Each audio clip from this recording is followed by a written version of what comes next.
los capítulos 6 y 7 del libro segundo de Crónicas, encontramos una historia maravillosa, preciosa, y es la dedicación que Salomón hace del templo que él construyó. Un templo grandioso, un templo esplendoroso.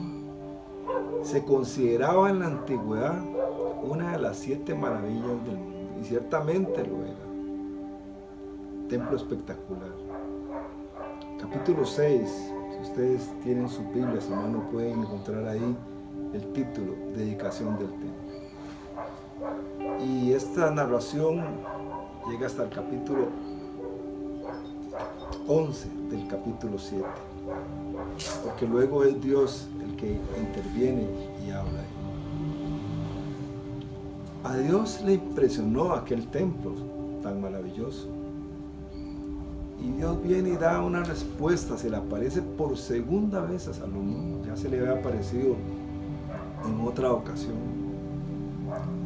y vamos a leer lo que Dios dice específicamente en el versículo 14 del capítulo 7 del segundo libro de Crónicas. Si se humillare mi pueblo, sobre el cual mi nombre es invocado, y oraren y buscaren mi rostro, y se convirtieren de sus malos caminos, entonces yo oiré desde los cielos, perdonaré sus pecados y sanaré su tierra. Varios aspectos vamos a mencionar sobre este precioso versículo, del versículo 14. Si se humillare mi pueblo, ¿a qué pueblo se está refiriendo Dios? Obviamente que es el pueblo de Israel. Israel es el pueblo de Dios. Leemos el capítulo 6 y el capítulo 7, como ya mencioné en este punto que estamos compartiendo. En varias ocasiones se menciona el pueblo de Israel, el pueblo de Israel, el pueblo de Israel. Creo que en eso estamos de acuerdo todos los creyentes, que Israel es el pueblo de Dios, el pueblo de los profetas, el pueblo de la ley, el pueblo de los pactos, es el pueblo de Israel. Entonces, después de que Salomón dedica el templo, hacen una fiesta extraordinaria de varios días. Es un fiestón lo que hacen los israelitas. Le comenté que a partir del versículo 12 es Dios el que habla, y en el versículo 14 encontramos esta palabra que vamos a volver a leer nuevamente. Si se humillare mi pueblo, sobre el cual mi nombre es invocado, y oraren y buscaren mi rostro, y se convirtieren de sus malos caminos, entonces yo oiré desde los cielos, perdonaré sus pecados y sanaré su tierra. Dios está hablando al pueblo de Israel. Dios está hablando a la nación de Israel. Ahora podríamos pensar, ¿esta palabra entonces es solo para la nación de Israel? ¿O esta palabra es para la iglesia también? ¿Cómo podemos conciliar para que esta palabra sea para Israel y sea para nosotros? En realidad somos los creyentes los que muchas veces hemos hecho una separación entre Israel y la iglesia, y hemos dicho el Antiguo Testamento es para Israel, el Nuevo Testamento es para la iglesia, estamos en el tiempo de la gracia, etc. Pero resulta ser que Dios no piensa así, Dios no piensa de esa manera. Y el apóstol Pablo, en el capítulo 2 del libro de Efesios, específicamente en el versículo 14 que voy a leer para ustedes, dice: porque Él es nuestra paz, que de ambos pueblos hizo uno, derribando la pared intermedia de separación. Y si miramos el título que tiene, vamos a buscarlo brevemente, puede usar su Biblia, el libro de Efesios capítulo, para leer el título que se encuentra en Efesios capítulo 2, específicamente en el versículo 11, dice: reconciliación por medio de la cruz. Y aquí está hablando de la reconciliación de los dos pueblos, del pueblo de Israel y la iglesia. Y vuelvo a leer el versículo que ya leí anteriormente, Efesios capítulo 2. Dice, porque Él es nuestra paz, versículo 14, que de ambos pueblos hizo uno, derribando la pared intermediaria o la pared intermediaria de separación. Porque Él es nuestra paz, que de ambos pueblos hizo uno, derribando la pared intermedia de separación. ¿Qué encontramos en este pasaje de Efesios? Que la Escritura nos enseña categóricamente que Dios ha hecho de ambos pueblos un solo pueblo. Amado hermanos, tú que estás ahí, me estás escuchando, Dios ha hecho de ambos pueblos un solo pueblo. Entonces el punto que encontramos ahí en un principio es: si se humillare mi pueblo, sobre el cual mi nombre es invocado. Y luego el Señor menciona aquí: si oraren y buscaren mi rostro y se convirtieren de sus malos caminos. Dios llama al pueblo, en este caso al pueblo de Israel, a un arrepentimiento, a un clamor, a una oración. Es lo que vemos acá en el otro punto del versículo. Dios continuamente llamando a su pueblo a un arrepentimiento, a una verdadera conversión, porque muchas veces el pueblo de Israel hizo lo contrario a la voluntad de Dios. El llamado de los profetas en general era para que el pueblo se arrepintiera, para que el pueblo se volviera a Dios. Cuando leemos en Isaías capítulo 55, deje el impío su camino y el hombre inicuo sus pensamientos. A veces nosotros mencionamos con esta palabra a los gentiles, a los que no han conocido el Señor, pero no es Isaías 55 que está hablando a los gentiles, o como decimos nosotros, a los impíos. No, es al pueblo de Israel, es al pueblo de Dios. La palabra de Dios ha sido escrita en términos generales para su pueblo. Y qué maravillosa enseñanza hay acá: si oraren, buscaren mi rostro y se convirtieren de sus malos caminos. Es una constante en el Señor de llamar a su pueblo al arrepentimiento, de llamar a su pueblo a la oración, porque sabes, tú que me estás escuchando, solamente cuando nos metemos en la presencia del Señor, tú que me estás escuchando aquí, que estás aquí a la derecha mía, tú que me estás escuchando, nosotros solamente cuando estamos clamando a Dios, cuando estamos en la presencia de Dios, ¿sabes qué? Es cuando aparecen nuestras imperfecciones, nuestros defectos, nuestros errores. Escúchame, cuando nosotros estamos en comunión con Dios, es cuando salen a la luz aquellas cosas de las cuales tenemos que arrepentirnos. Si tú te pones una prenda de vestir, como esta que yo ando acá, un poquito oscura, si yo me pongo una prenda de vestir y si tiene alguna manchita, si tiene alguna cosa que esté sucia, por ejemplo, la única forma de poder ver esto es si yo acerco esta prenda a la luz. Entonces ahí sí se puede observar esa suciedad o ese defecto. Por eso es que el Señor le dice a su pueblo: si oraren y buscaren mi rostro y se convirtieren de sus malos caminos. ¿Qué significa esto?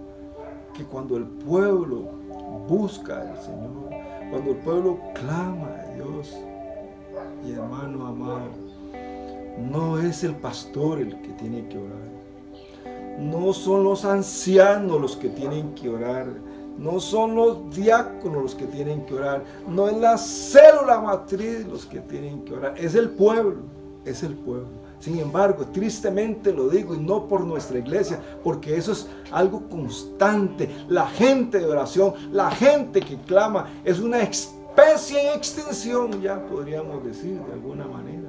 Es una especie en extinción. Porque ¿cuáles son los cultos menos concurridos en las iglesias? ¿Cuáles son los cultos menos asistidos? Cuando se pide oración, cuando se pide ayuno, cuando se pide clamar a Dios, es donde hay una ausencia del pueblo.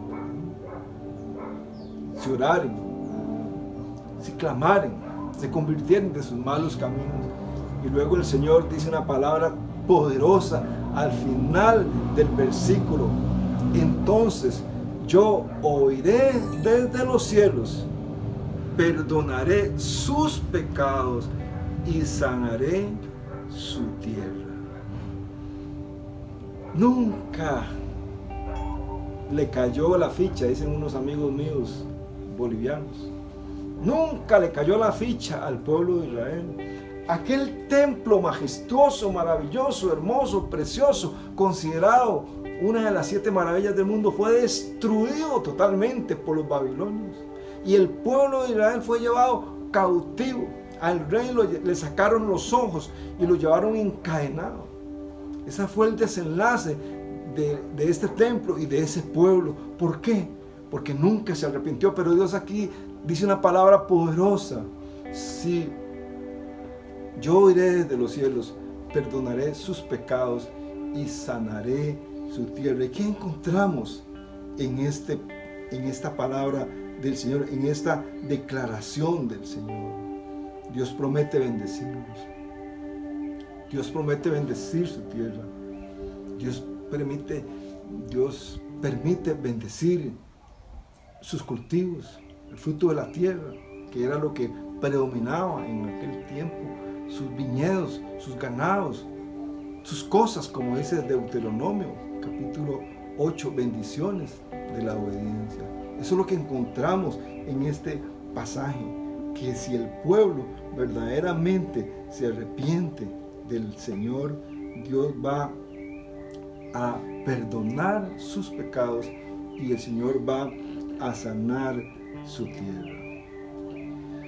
Amado, hemos venido implementando una visión de crecimiento en nuestra iglesia, un modelo celular, y hemos instado al pueblo a orar por esto. Hemos instado al pueblo a ayunar por esto. Le hemos pedido al pueblo clamor por estas cosas. No es un asunto de los líderes, no se equivoque, es el pueblo. En este caso, la visión Dios no se la dio a una persona ni a un grupo de líderes. Una visión Dios se la da al pueblo. Pero a decir verdad, no hemos levantado un clamor, no hemos levantado un altar de oración. Yo quiero animarte, amado hermano, para que tú medites si tú realmente estás orando, si estás ayunando por esta visión que tiene un único propósito: que otros crean, como dice nuestro propósito congregacional, comprometidos con Cristo, para que otros crean. Dios nos ha dado un templo hermoso. Quizás no es como el templo que Salomón edificó, pero de repente sí es más hermoso, porque ahí está la presencia de Dios, ahí está la presencia del Señor.